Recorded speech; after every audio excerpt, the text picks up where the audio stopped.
Baik semuanya, kita akan belajar tentang upaya mempertahankan kemerdekaan Indonesia. Setelah proklamasi kemerdekaan Indonesia, kita berharap merdeka dalam segala hal. Namun, yang terjadi tidak demikian.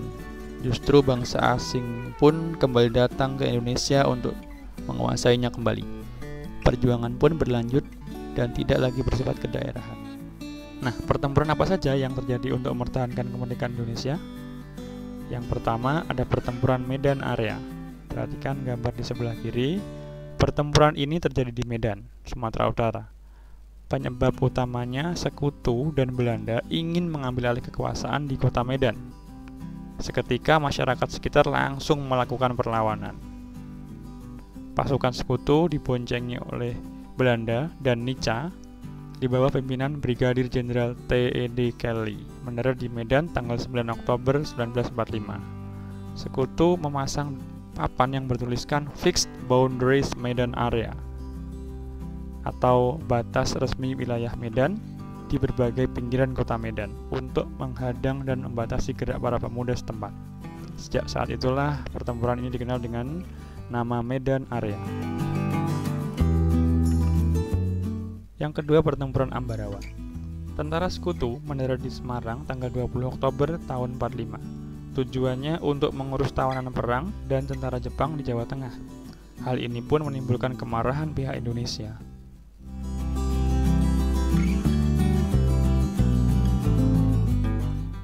Salah satu tokoh pertempuran ini adalah Kolonel Sudirman. Beliau menerapkan taktik serangan mendadak di semua sektor dan pengepungan terangkap dari kedua sisi sehingga musuh terkurung.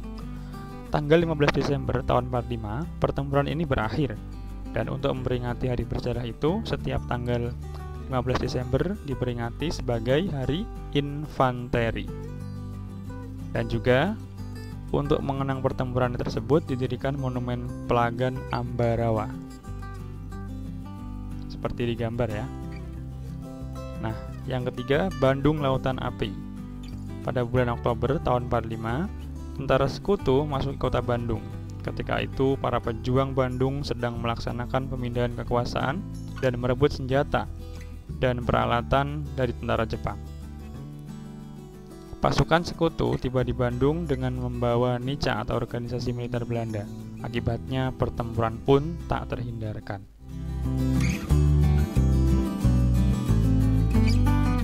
Ultimatum Sekutu tersebut mendorong TRI atau Tentara Republik Indonesia melakukan operasi Bumi Hangus. Nah, perhatikan ya, Bumi Hangus, yang kemudian dikenal dengan peristiwa Bandung Lautan Api karena tanggal 23 Maret tahun 1946 para pejuang Indonesia membumi hanguskan atau membakar Bandung bagian selatan untuk mencegah tentara Sekutu dan Nica menggunakan semua fasilitas sebagai markas mereka. Dalam peristiwa tersebut gugurlah seorang pejuang bernama Muhammad Toha. Untuk mengenang peristiwa tersebut, Ismail Marzuki mengabadikannya dalam sebuah lagu yang berjudul Halo Halo Bandung. Berikutnya yang keempat adalah pertempuran Surabaya. Nah, lihat di gambar itu ada beberapa foto-foto dan juga ilustrasi. Tentara Sekutu mendarat pertama kali di Surabaya tanggal 25 Oktober tahun 1945. Komandan pasukan Sekutu yang mendarat di Surabaya adalah Brigjen atau Brigadir Jenderal A.W.S. Malabi. Nah, tanggal 28 Oktober tahun 1945, pos-pos Sekutu di seluruh kota Surabaya diserang oleh rakyat Indonesia. Dalam berbagai serangan itu, pasukan Sekutu terjepit dan pada tanggal 29 Oktober tahun 45, para pemuda dapat menguasai tempat-tempat yang telah dikuasai Sekutu. Nah, tanggal 30 Oktober tahun 45 dicapai kesepakatan untuk menghentikan tembak-menembak. Namun sore harinya terjadi pertempuran di gedung Bank Internasional, tepatnya di Jembatan Merah. Dan dalam peristiwa tersebut, Brigjen A.W.S. Malabi tewas. Dan tanggal 10 November tahun 45 jam 6 pagi, tentara Sekutu menggempur Surabaya dari darat, laut maupun udara, dari semua sektor ya. di bawah pimpinan Gubernur Suryo dan Bung Tomo dengan pekikan khasnya Allahu Akbar. Bung Tomo membakar semangat rakyat-rakyat Surabaya.